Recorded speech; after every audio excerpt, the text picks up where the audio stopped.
नमस्कार, master stroke में आप सभी का बहुत बहुत स्वागत है। मेरा नाम रूबिका लियाकत है। आज मास्टर स्ट्रोक में सबसे पहले बात यूक्रेन को लेकर दुनिया में जो जंग के खतरे के आसार बढ़ रहे हैं उसी पर बात। करीब 31 साल पहले सोवियत संघ से अलग होकर दुनिया के नक्शे पर यूक्रेन नाम का एक नया देश आया था। साल 2014 के पहले तक सब कुछ ठीक चल रहा था क्योंकि वहां जो सरकार थी वो रूस की समर्थक सरकार थी। लेकिन 2014 में यूक्रेन की सत्ता बदली और यूक्रेन की शांति अशांति में तब्दील हो गई। क्यों नई सरकार रूस विरोधी थी? क्योंकि वहां पर ये सरकार जो आई थी वो रूस विरोधी थी। नतीजा, जंग शुरू हुई, रूस ने हमला किया, क्रीमिया पर कब्जा किया और उस वक्त जो विवाद शुरू हुआ था उसने अब एक बार फिर रूस, यूक्रेन और अमेरिका सहित कई यूरोपीय देशों को जंग की कगार पर ला खड़ा किया है। कुछ ताज़ा सैटेलाइट तस्वीरें हमारे साथ आपके टेलीविजन स्क्रीन पर दिखेगी, जिसमें साफ दिख रहा है कि रूस की सेना ने यूक्रेन को चारों तरफ से घेर लिया है और इसीलिए मास्टर स्ट्रोक की कवर स्टोरी इसी टेंशन पर। क्या यूक्रेन पर रूसी आक्रमण का काउंटडाउन शुरू हो चुका है? अब यूक्रेन और रूस के बीच युद्ध रोकने की सारी संभावनाएं खत्म हो चुकी है? क्या लुहांस्क और डोनेट्स्क को अलग देश की मान्यता देकर पुतिन ने जंग का ऐलान कर दिया है? पूर्वी यूक्रेन के लुहांस्क और डोनेट्स्क इलाके में रूसी सेना का पहुंचना युद्ध का आगाज माना जाएगा। यूक्रेन पर रूसी राष्ट्रपति व्लादिमीर पुतिन का एक्शन और फिर अमेरिका और यूरोप सहित दूसरे विरोधी देशों का रिएक्शन ये बता रहा है कि दुनिया के इस हिस्से में बहुत कुछ बिगड़ चुका है। हालात बद से बदतर होते जा रहे हैं। दुनिया एक बार फिर से एक बड़ी जंग की तरफ बढ़ रही है। हालात इस कदर बिगड़ चुके हैं कि आनन फानन में संयुक्त राष्ट्र सुरक्षा परिषद की इमरजेंसी मीटिंग बुलाई गई। बैठक के दौरान जबरदस्त घमासान हुआ। बैठक का पारा कई डिग्री तक बढ़ गया, लेकिन इसका नतीजा रूस के ऊपर प्रतिबंध बढ़ाने की शक्ल में निकला। आखिर क्यों ये खतरा पूरी दुनिया के लिए बहुत बड़ा है, ये जानना बेहद जरूरी है। और इसके लिए रूस ने यूक्रेन के खिलाफ जिस सैन्य चक्रव्यूह की रचना की है उसे समझना बहुत जरूरी है। किस तरह रूस ने यूक्रेन को इस वक्त चारों तरफ से घेर रखा है, इसे हम आपको नक्शे पर दिखाते हैं। नक्शे में आप रूस और यूक्रेन को देख सकते हैं। ना तो आकार के हिसाब से, ना ही सैन्य ताकत के लिहाज से यूक्रेन का रूस से कोई मुकाबला है। सबसे पहले आपको यूक्रेन के चारों तरफ रूसी सेनाओं के परमानेंट बेसिस को दिखाते हैं। हरे रंग के जितने भी ये डॉट्स आपको इस वक्त दिखाई दे रहे हैं, ये रूस के स्थायी सैन्य ठिकाने हैं।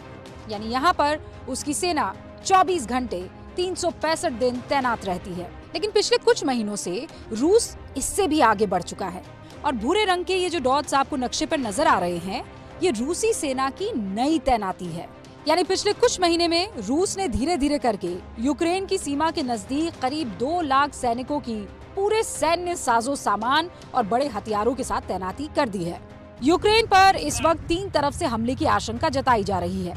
सैन्य जानकारों के मुताबिक रूस ने जिस तरह से सेना की तैनाती की है, उससे साफ नजर आ रहा है कि उसने यूक्रेन को 3 तरफ से पूरी तरह से घेर लिया है और अगर वो हमला करता है तो उसकी सेना इन्हीं 3 इलाकों से यूक्रेन में घुस सकती है। नक्शे के जरिए इसे समझने में आपको आसानी होगी। भूरे रंग के डॉट्स में वो इलाके हैं जहां पर रूसी सेना ने नई तैनाती की है।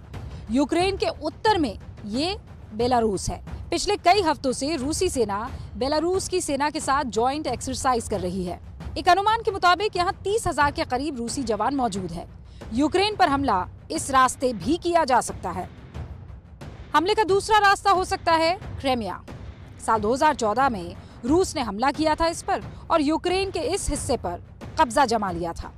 जानकारों के मुताबिक यहाँ भी रूसी सैन्य ताकत भारी तादाद में मौजूद है, इसीलिए यहाँ भी यूक्रेन पर हमला किया जा सकता है। इसके अलावा तीसरा और सबसे महत्वपूर्ण इलाका पूर्वी यूक्रेन और रूस की सीमा है। ये काफी लंबी सीमा है जो सीधी रूस से लगती है। यहाँ पर आप देख सकते हैं कि रूस ने अपनी सेना क्लिमोव, कसर्क, बेलग्रोद, सोलोती, वाल्यूकी, बोगुशा, लुहांस्क और डोनेट्स्क पर तैनाती कर रखी है। सबसे बड़ी आशंका इन्हीं इलाकों से आक्रमण की है। रूस की तरफ से लगातार कहा जा रहा है कि वो यूक्रेन पर हमला नहीं करेगा, लेकिन जमीन पर उसकी सेना का एक्शन उसके बयानों से मेल नहीं खा रहा है। ताज़ा सैटेलाइट तस्वीरें देखिए आप। रूसी सेना यूक्रेन की सीमा के करीब बहुत ज्यादा एक्टिव दिखाई देगी। मैक्सर टेक्नोलॉजी द्वारा जारी की गई ये सैटेलाइट तस्वीर 15 फरवरी की है। इस इसमें यूक्रेन सीमा के करीब वाल्यूकी में रूसी सेना के हेलीकॉप्टर्स की तैनाती साफ साफ दिख रही है। तस्वीरों से पता चल रहा है कि रूस ने अटैक हेलीकॉप्टर्स बड़े पैमाने पर स्टैंड बाय मोड पर तैयार रखे हैं, जिससे हमले की सूरत में फौरन कार्रवाई की जा सके। इसी जगह की एक दूसरी सैटेलाइट तस्वीर में देखिए, स्थिति और साफ नजर आती है। यहाँ पर हेलीकॉप्टर्स के अलावा पूरा बैटल ग्रुप दिखाई दे रहा है। बैटल ग्रुप का मतलब है कि हमले में इस्तेमाल होने वाली भारी भरकम हथियारों के साथ सैकड़ों जवानों की तैनाती आपको नजर आएगी। तीसरी सैटेलाइट इमेज देखिए, मोटराइज्ड बटालियन का पूरा दस्ता दिख रहा है। ये यूक्रेन सीमा के करीब सोलोती बेस की तस्वीरें हैं। इसमें आपको टैंक्स, तोपे, बख्तरबंद गाड़ियां सब दिख रहे होंगे। यानी यहाँ पर रूसी सेना ने जबरदस्त फायर पावर को जमा कर रखा। यानी रूस की तरफ से तो तैयारी पूरी दिख रही है। इसीलिए सवाल उठ रहे हैं कि क्या एक बार फिर दुनिया विश्व युद्ध की तरफ बढ़ रही है, क्योंकि अमेरिका और नाटो खुले तौर पर रूस को गंभीर नतीजे भुगतने की चेतावनी लगातार दे रहे हैं। लेकिन रूस को देखिए, उस पर कोई असर नहीं हो रहा। इन चेतावनियों का जवाब वो दोनेत्स्क और लुहांस्क को नए देश के तौर पर मान्यता देकर दे रहा है। देखिए, यूक्रेन के इन दोनों इलाकों को अलग देश की मान्यता देने का क्या मतलब है? रूस के इस कदम का मतलब ये है कि उसने अमेरिका और नाटो को खुला चैलेंज दे दिया है। उसने सीधे संयुक्त राष्ट्र को चुनौती दी है, वो भी तब जब रूस खुद यूएन सिक्योरिटी काउंसिल का मेंबर है। मिन्स्क समझौता तोड़कर उसने पूरी दुनिया को ये बता दिया है कि यूक्रेन को लेकर उसके इरादे अब क्या है। मिन्स्क पूर्वी यूरोप के देश बेलारूस की राजधानी है। साल 2014 में यूक्रेन ने डॉनबास इलाके में चल रहे युद्ध को रोकने का एक समझौता किया था। यूक्रेन, रूस और यूरोपीय संस्था OSCE के बीच युद्ध विराम को लेकर समझौता हुआ। इस समझौते के बावजूद युद्ध विराम नहीं हुआ, तो फिर 2015 में दोबारा समझौता हुआ। युद्ध विराम तो नहीं हुआ, लेकिन सभी पक्ष इसे बातचीत का आधार बनाने पर सहमत हो गए। अब रूस ने डॉनबास के उन्हीं दोनों इलाकों यानी दोनेत्स्क और लुहांस्क को नए देश के तौर पर मान्यता दे दी है। इसके बाद रूस पर मिन्स्क समझौते को तोड़ने का आरोप लग रहा है। यूक्रेन के खिलाफ अपनी चाल चलकर पुतिन ने अपने इरादे स्पष्ट कर दिए हैं। अब ये देखना है कि अमेरिका और नाटो की तरफ से होता क्या है और किस तरह का जवाब दिया जाता है। रूस और यूक्रेन की जंग के विश्व युद्ध में बदलने का खतरा बढ़ता जा रहा है। इसमें किसी तरह की कोई दो राय अब नहीं बची है, क्योंकि रूस हर रोज एक नया धमाका कर रहा है। अमेरिका और यूरोपीय देश भी कमर कस रहे हैं। दुनिया भर के दबाव के बावजूद रूसी राष्ट्रपति व्लादिमीर पुतिन अपने कदम पीछे खींचने को तैयार नहीं है। और अगर ये जंग बड़े पैमाने पर छिड़ गई तो हमारी और आपकी जिंदगी पर इसका असर होगा। और वो कैसे होगा, इस रिपोर्ट से समझिए। कहने को तो ये रूस के राष्ट्रपति व्लादिमीर पुतिन का राष्ट्र के नाम संदेश है, लेकिन अमेरिका ने इसे ऐलान जंग माना है। यूक्रेन पर रूस और अमेरिका का इस तरह आमने सामने आना दूसरे विश्व युद्ध के बाद सबसे बड़ा संकट माना जा रहा है और ये तीसरे विश्व युद्ध की अब तक की सबसे बड़ी आहट है भी। रशिया के इरादे आगे भी जाते हैं तो युद्ध तो अवश्य होगा और ये बहुत ज़बरदस्त खतरा होगा पूरे यूरोप के लिए, क्योंकि सेकेंड वर्ल्ड वॉर के बाद इस माफी की स्थिति कभी नहीं आई, और रशिया के लिए और पूरी दुनिया के लिए। जंग का खतरा यूक्रेन से आ रही तस्वीरों को देखकर और बढ़ जाता है। दोनेत्स्क और लुहांस्क को मान्यता देने के साथ ही अब रूस की सेनाएं इन दोनों प्रांतों में दाखिल हो चुकी है। ये जंग की सबसे बड़ी आहट तो है ही। इसके साथ ही पुतिन लगातार ऐसे फैसले कर रहे हैं जिससे महायुद्ध का महासंकट गहराता जा रहा है, क्योंकि दोनेत्स्क और लुहांस्क को मान्यता देते ही पुतिन ने रूस के सैनिकों को इन दोनों इलाकों में भेज दिया। दूसरी ओर बेलारूस में रूसी सेनाओं का जो सैन्य अभ्यास रविवार को खत्म होने वाला था, उसे बढ़ा दिया गया है। इसके साथ यूक्रेन की सीमाओं पर रूसी सैनिकों का जमावड़ा चल रहा है। अमेरिका का दावा है कि रूस के 1.5 से लगभग 2.25 लाख सैनिक यूक्रेन को घेरे हुए हैं। सारी परिस्थितियां ऐसी बन चुकी हैं कि अगर रूस और यूक्रेन के बीच में जंग छिड़ी तो यह विश्व युद्ध में बदल सकती है और तब दुनिया की दो महाशक्तियां आमने सामने होंगी और जंग जो होगी वो दूसरे विश्व युद्ध से भी ज्यादा खतरनाक हो सकती है। दूसरे विश्व युद्ध में करीब 7 से 8 करोड़ लोगों की जानें गई थी। अब आप इस बात का अंदाजा सहज लगा सकते हैं कि आधुनिक युग में दो महाशक्तियां टकराई तो अंजाम क्या होगा। रूस और यूक्रेन की लड़ाई में से खून खराबा तो अलग बात है, लेकिन दुनिया में कई चीजों की किल्लत से हाहाकार भी मच सकता है। सबसे बुरी स्थिति से निपटने के लिए पूरी दुनिया इस वक्त एकजुट हो गई है, लेकिन भारत पर भी इसके असर आपको समझने चाहिए। पहला संकट तेल को लेकर होगा। जेपी मॉर्गन की एक रिपोर्ट बता रही है कि जंग से तेल की सप्लाई में रुकावट होगी और जल्दी ही क्रूड का दाम जो है $120 प्रति बैरल पहुंच जाएगा। लड़ाई लंबी खिंची तो दुनिया को रूस की सप्लाई आधी हुई अगर, तो दाम $150 प्रति बैरल तक पहुंच जाएंगे। असर इसका क्या होगा ये समझिए। क्रूड $120 प्रति बैरल हुआ तो भारत में तेल के दाम ₹16 प्रति लीटर बढ़ जाएंगे। क्रूड का दाम $150 पहुंचा तो भारत में तेल का दाम ₹34 तक बढ़ जाएगा। इसी तरह नेचुरल गैस अगर $1 बढ़ी तो सीएनजी ₹4.5 प्रति किलो महंगी हो जाएगी। तेल के साथ साथ जंग का सीधा असर देश की कृषि पर पड़ेगा। अब आप इस फैक्टर को समझिए। रूस और यूक्रेन बड़े फर्टिलाइजर उत्पादक देश है। भारत रूस से बड़ी मात्रा में फर्टिलाइजर्स मंगवाता है। अगर जंग हो गई तो फर्टिलाइजर की सप्लाई चेन पर असर होगा, जिससे फर्टिलाइजर की कमी होगी और इसका खतरा हमारी पूरी खेती पर पड़ेगा। जंग का असर भारत के ऑटोमोबाइल सेक्टर पर भी खतरा उसका मंडरा सकता है। यूक्रेन में कार निर्माण के लिए बेहद ज़रूरी मटेरियल मिलते हैं। इसका इस्तेमाल सेमीकंडक्टर बनाने में होता है। जंग हुई तो इसका संकट एक बार फिर से खड़ा हो जाएगा। भारत का ऑटोमोबाइल सेक्टर पहले से ही चिप संकट से गुजर रहा है। अगर युद्ध हुआ तो ये संकट और गहरा हो सकता है। रूस और यूक्रेन की जंग की आहट से शेयर बाजार में भी उथल पुथल शुरू हो चुकी है। शेयर बाजार में जंग के खतरे से कोहराम मचा हुआ है। भारत में आज बाजार 383 अंक नीचे बंद हुआ। सुबह 1000 अंकों की गिरावट हुई थी। जंग हुई तो ये परेशानी और बढ़ेगी, समझ लीजिए। जंग हुई तो सीधा असर हमारी और आपकी जिंदगी पर पड़ेगा, लेकिन इसके साथ ही भारत के लिए कई और परेशानियां भी हैं जो अब इस रिपोर्ट में आपको जानने को मिलेंगी। दरअसल रूस और यूक्रेन की लड़ाई में आमने सामने अमेरिका और रूस है। इन दोनों ही देशों से भारत के अच्छे रिश्ते हैं। अब इनके आमने सामने खड़े होने से भारत के लिए कूटनीतिक असमंजस है। हालांकि भारत अभी तक तटस्थ है। आज सुबह यूएन सिक्योरिटी काउंसिल में इसके बारे में चर्चा हुई थी।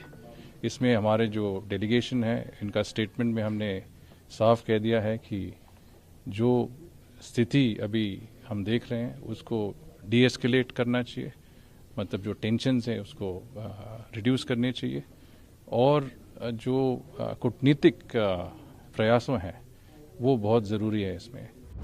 जानकार ये कह रहे हैं कि भारत भले ही तटस्थ है, लेकिन अगर विवाद बढ़ा तो ये भारत के लिए बहुत बड़ी परेशानी हो सकता है।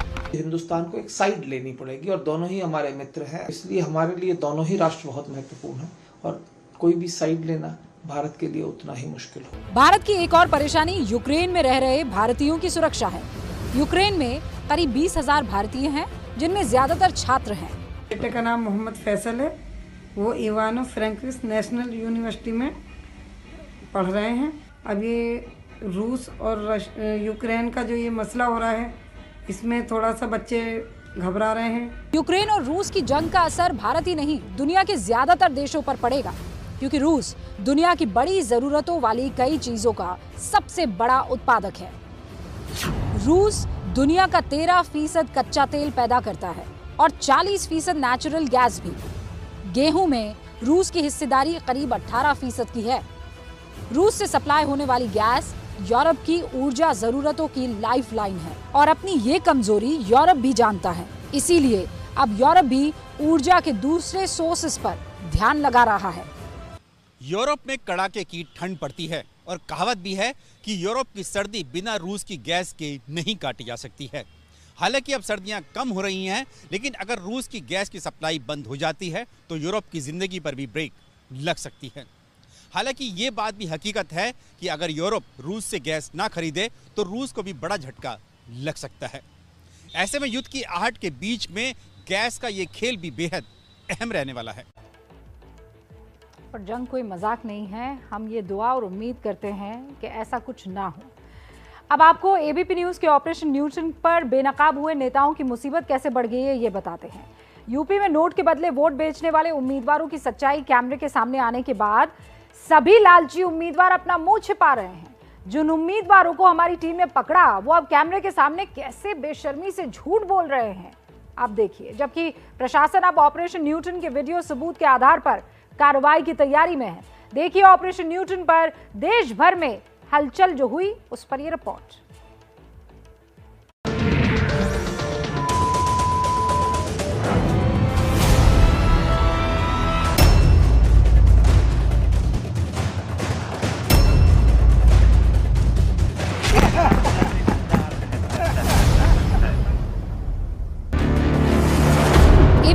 के ऑपरेशन न्यूटन के बाद देश भर में नोट लेकर वोट बेचने वाले उम्मीदवारों पर सवाल उठ रहे हैं। स्टिंग ऑपरेशन के बाद एबीपी न्यूज फिर उन उम्मीदवारों के पास पहुंचा जिन्होंने हमारे कैमरे पर पैसे लेकर वोट ट्रांसफर की बात कही थी। सबसे पहले हम अयोध्या पहुंचे मिल्कीपुर विधानसभा की प्रत्याशी राधेश्याम के पास। पहले देखिए उन्होंने खुफिया कैमरे पर कैसे नोट के बदले वोट बेचा था। 4 के बीच में करवा दूं। ले लेंगे वो। 3-4 लाख बहुत है।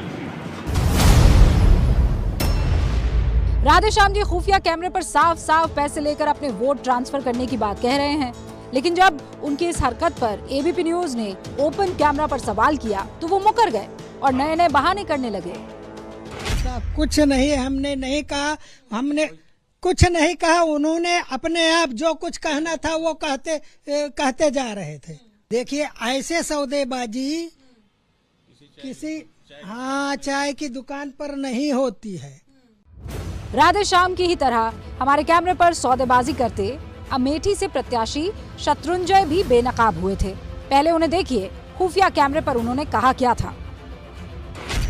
तो मैं 55 फाइनल मान के चलूं ना साहब, के लिए आपने रखा है 55 था के लिए 60, इसके डबल पर आप चलेंगे 1 करोड़ 10, जिसमें से 10 आपका सिर्फ बच जाए।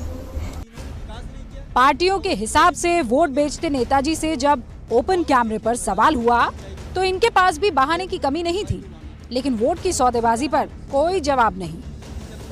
रकम की हमने बात ही नहीं की। हाँ, रकम के लिए हमने बात नहीं की, केवल विकास के लिए हमने कहा विकास के लिए बात। इन बेईमान नेताओं को लेकर एबीपी न्यूज ने अमेठी के जिला अधिकारी से भी बात की, जिन्होंने कार्रवाई की बात कह दी है। प्रकट संज्ञान में आया है और वीडियो क्लिपिंग हमने मंगवाई है, जैसे मिलती है हम परीक्षण करा के इस पर नियमानुसार कार्रवाई करेंगे। इससे पहले पूर्व चुनाव अधिकारी ने भी ऐसे नेताओं पर सख्त कार्रवाई करने की मांग की थी। वो पूर्वांचल जहां बीजेपी को पूरा भरोसा है कि पिछली बार की तरह ही समर्थन मिलेगा। अखिलेश यादव को लगता है कि उनका गठबंधन समीकरण जो होगा इस बार का वो पूरा पलट कर रख देगा, काम कर जाएगा। रिपोर्ट देखिए।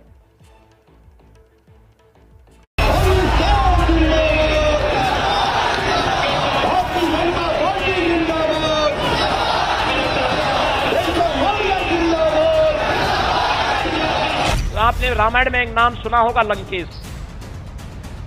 इनका नाम है दंगेश।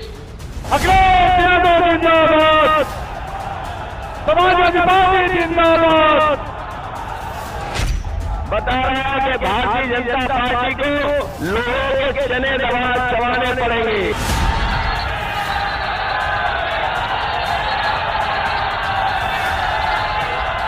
22 में भी गौर परिवारवादियों को हराने के लिए फैसला कर चुके हैं।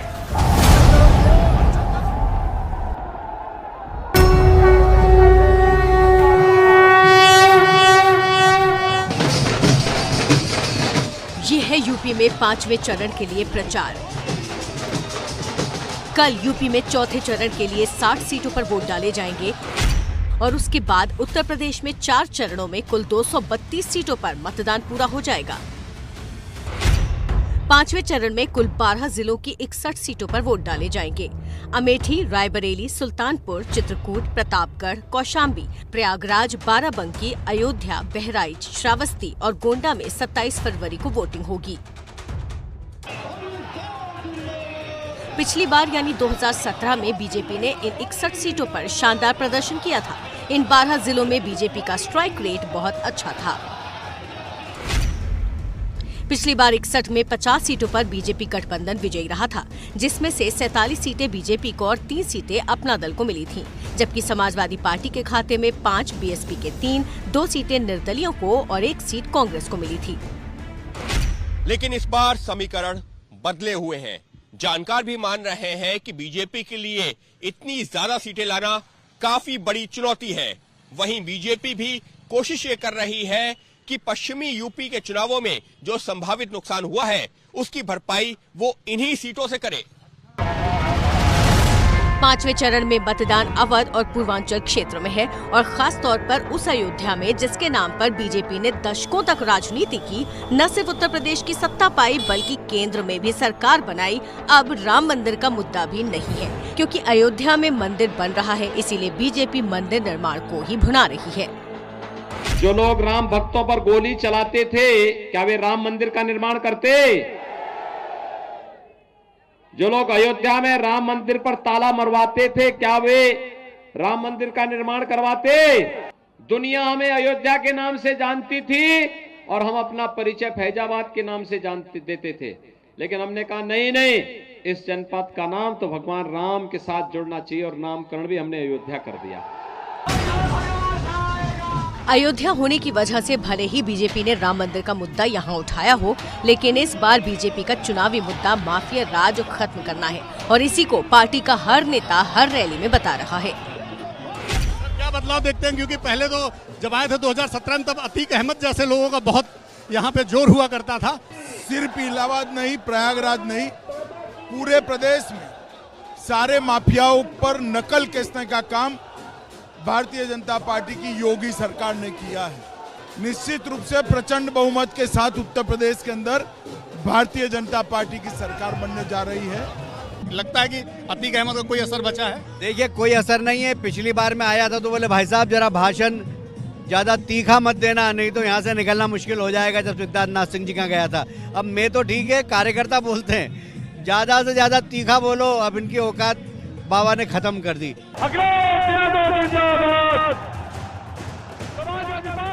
अखिलेश यादव भी आज प्रयागराज में थे। वैसे तो ये कहा जाता है कि बड़े शहर बीजेपी के लिए वोट करते हैं, लेकिन अखिलेश यादव को पूरा भरोसा है कि उनकी सरकार आ रही है।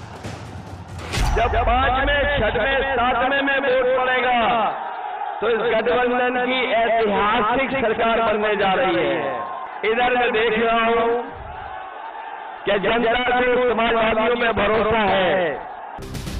पूरे उत्तर प्रदेश में किसानों के लिए आवारा पशु भी एक बहुत बड़ी समस्या है, क्योंकि ये पशु किसानों की फसल खा जाते हैं और ये चुनावों में भी एक बहुत बड़ा मुद्दा है।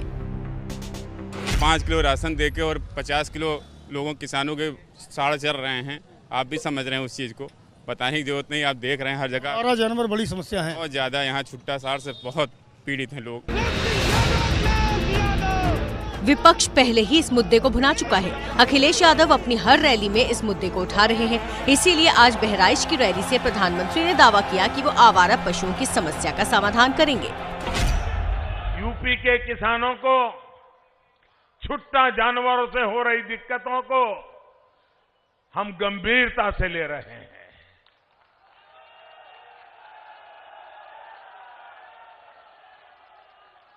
हमने रास्ते खोजे हैं दोस्तों, और मैं आपकी इस चिंता को पूरी तरह समझता हूं और मैं आपको बताता हूं, मैं रास्ता खोज करके लाया हूं दोस्तों। 10 मार्च को आचार संहिता समाप्त होने के बाद, नई सरकार बनने के बाद योगी जी के नेतृत्व में उन सारी नई योजनाओं को हम लागू कर देंगे भाइयों। 5वें चरण में जिन इलाकों में चुनाव है वहां बड़ी संख्या में किसान रहते हैं। अब देखना महत्वपूर्ण होगा कि आवारा जानवरों वाली ये समस्या किसानों के लिए कितना बड़ा चुनावी मुद्दा बनती है। और आपको बता दूं, इस बीच अखिलेश यादव ने एक फोटो ट्वीट किया है और फोटो ट्वीट करके यूपी का सियासी पारा और चढ़ा दिया है। ये फोटो है बीजेपी सांसद रीता बहुगुणा जोशी के बेटे मयंक जोशी के साथ, जिनके लिए रीता बहुगुणा जोशी लखनऊ से टिकट मांग रही थी, लेकिन टिकट उन्हें मिला नहीं। हालांकि अखिलेश ने इस मुलाकात को शिष्टाचार मुलाकात कहा है, लेकिन सियासी मौसम जरूर गर्म हो गया है।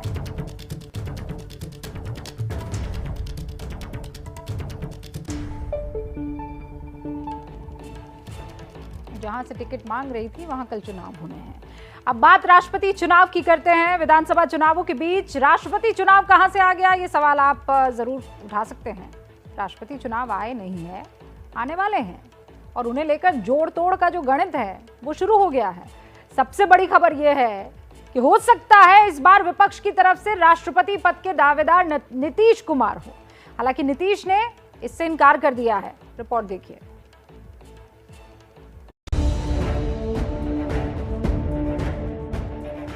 बिहार के मुख्यमंत्री नीतीश कुमार 5वीं बार मुख्यमंत्री के पद पर आसीन हैं। अभी उनका कार्यकाल 2025 यानी 3.5 साल और बाकी है। लेकिन बावजूद इसके उनके बारे में ये खबर है कि इसी साल होने वाले राष्ट्रपति के चुनावों में वो विपक्ष का चेहरा हो सकते हैं।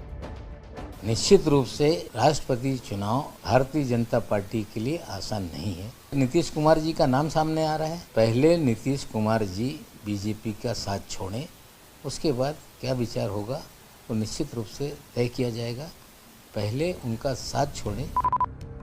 महाराष्ट्र सरकार के मंत्री और एनसीपी के नेता नवाब मलिक के इस बयान ने हंगामा मचाया हुआ है। गैर कांग्रेस विपक्षी पार्टियां इस रणनीति पर काम कर रही है। तेलंगाना के सीएम के चंद्रशेखर राव ने ये पहल शुरू कर दी। कहा जा रहा है कि इसके पीछे चुनावी रणनीतिकार प्रशांत किशोर यानी पीके का भी दिमाग है। नीतीश कुमार को राष्ट्रपति पद का उम्मीदवार बनाए जाने को लेकर अटकलें तब शुरू हुई जब इसी महीने हैदराबाद में केसीआर और पीके की मुलाकात हुई। तेलंगाना के अगले चुनाव में पीके की टीम केसीआर की पार्टी टीआरएस के लिए काम करेगी। कहा जाता है कि 2 दिनों तक हैदराबाद में दोनों के बीच चली बैठक में नीतीश कुमार को राष्ट्रपति चुनाव लड़ाने पर भी चर्चा हुई। उसके बाद दिल्ली में नीतीश कुमार और पीके की मुलाकात हुई।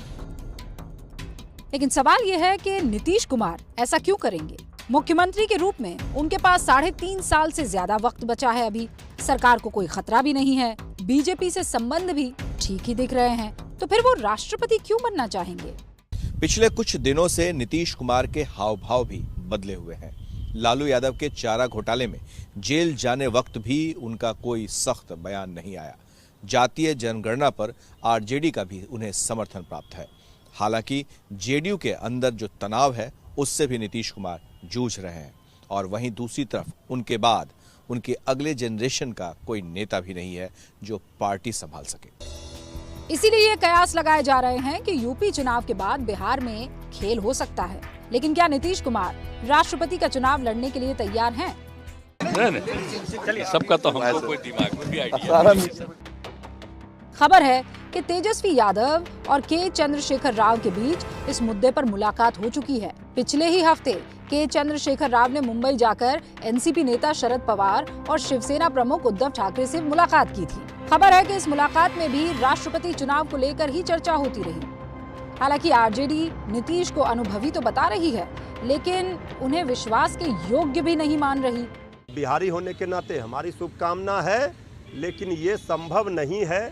इसलिए नहीं है कि इनके पास अब वो जो अविश्वसनीय छवि इनकी बन गई है नीतीश कुमार जी की, इन पर कोई विश्वास भरोसा कैसे कर सकता है? ये भी कयास है कि ये पूरी कोशिश बीजेपी और कांग्रेस के खिलाफ एक थर्ड फ्रंट बनाने की है और आगे इस खेल में बंगाल की सीएम ममता बनर्जी और दिल्ली के मुख्यमंत्री अरविंद केजरीवाल को भी जोड़ने की तैयारी है।